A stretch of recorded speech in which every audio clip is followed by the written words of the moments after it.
आज माननीय सर्वोच्च न्यायालय ने नोटबंदी को लेकर एक अहम फैसला सुनाया। ये फैसला 4-1 का फैसला था।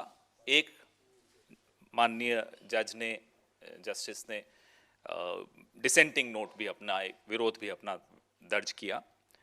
फैसले में नोटबंदी के फैसले की जो प्रक्रिया है उसको सही ठहराया गया है।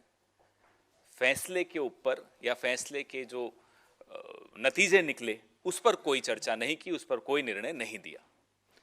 जो 1934 का आरबीआई एक्ट है उसका सेक्शन 26(2) यह फैसला सिर्फ उस पर केंद्रित था कि उसकी कोई अवहेलना नहीं हुई, उसका पालन हुआ गया।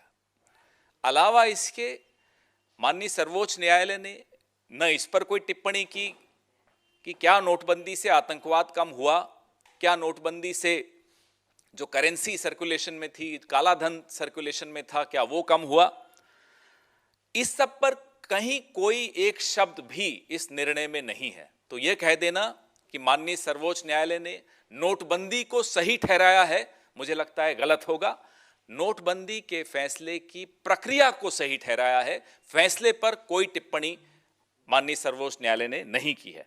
यह स्पष्ट फर्क हम लोगों के दिमाग में रहना चाहिए। जो सुबह से चलाने की कोशिश की जा रही है सरकार द्वारा कि नोटबंदी जीत गई, नोटबंदी को सही ठहरा दिया गया माननीय सर्वोच्च न्यायालय द्वारा, यह बिल्कुल गलत है।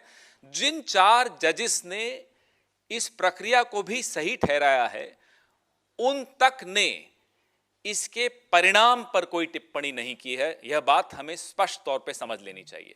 हमारी आपत्ति, इस देश की आपत्ति परिणाम पर थी कि नोटबंदी से हुआ क्या, इस देश को क्या हासिल हुआ। जो एमएसएमई सेक्टर है वो तबाह हो गया, लाखों लोगों की नौकरियां गई और लोगों को जो कई लोगों की मौतें भी हुई। तो जो मुसीबतें लोगों ने झेली और आज तक जो अर्थव्यवस्था लड़खड़ाई हुई है उस पर कोई टिप्पणी किसी भी जज ने माननीय सर्वोच्च न्यायालय के आज के निर्णय में नहीं की गई है। Now I'll read it in English also. The Honorable Supreme Court has pronounced a verdict on the process of demonetization. In the verdict, the Honorable Supreme Court pronounced that Section 26(2) of the RBI Act of 1934, was it correctly applied on this decision or not? Very limited only to the process of demonetization, not the outcome of demonetization. Let's have this distinction very clear in our minds. The Supreme Court, even the majority verdict, 4-1, even out of those 4 justices, not one said anything about the outcomes of demonetization, what it did to the MSME sectors, what it did to the informal sector, what it did in terms of destroying lakhs and lakhs of employments. Nothing was opined on by the Supreme Court today in its verdicts. Let's be very clear. The majority Supreme Court verdict deals with the limited objective, limited issue of the process of demonetization, not with its outcomes. Your questions, please.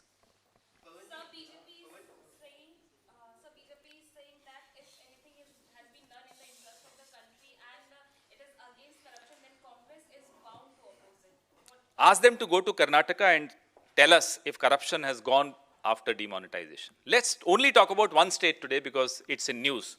Apparently, a businessman committed suicide naming BJP leaders in Karnataka.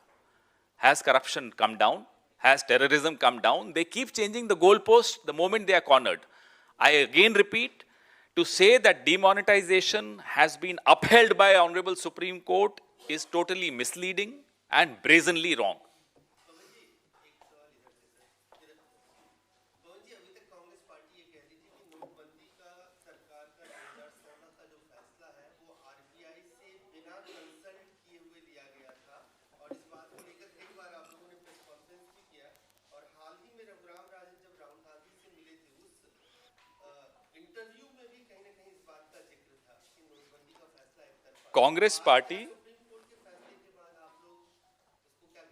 Congress party का सदैव पहले दिन से एक मत रहा है कि नोटबंदी का फैसला इस देश के हित में नहीं है, इस देश की अर्थव्यवस्था के हित में नहीं है।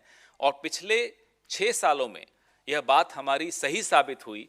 लाखों लोगों ने नौकरियां गंवाई, एमएसएमई सेक्टर खत्म हो गया, तबाह हो गया, देश का इनफॉर्मल सेक्टर बर्बाद हो गया। न काले धन में कोई कमी आई, न नकली नोटों में कोई कमी आई, न आतंकवाद में कोई कमी आई, न नक्सल प्रभावी क्षेत्रों में कोई बहुत शांति आ गई, न कश्मीर में कोई शांति आई। तो आप बताइए, जो इन्होंने कहा था परिणाम होंगे नोटबंदी के, उनमें से एक परिणाम पर अगर नोटबंदी खरी उतरी हो तब इस पर चर्चा कर सकते हैं। कांग्रेस का मत जो उस दिन था आज भी है।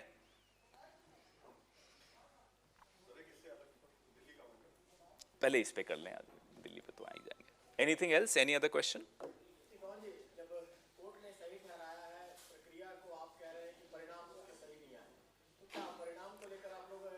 हमने प्रक्रिया और परिणाम दोनों पे सवालिया और निशान उठाए थे। आज एक माननीय न्यायाधीश ने यह भी कहा है कि पार्लियामेंट के माध्यम से यह निर्णय होना चाहिए था।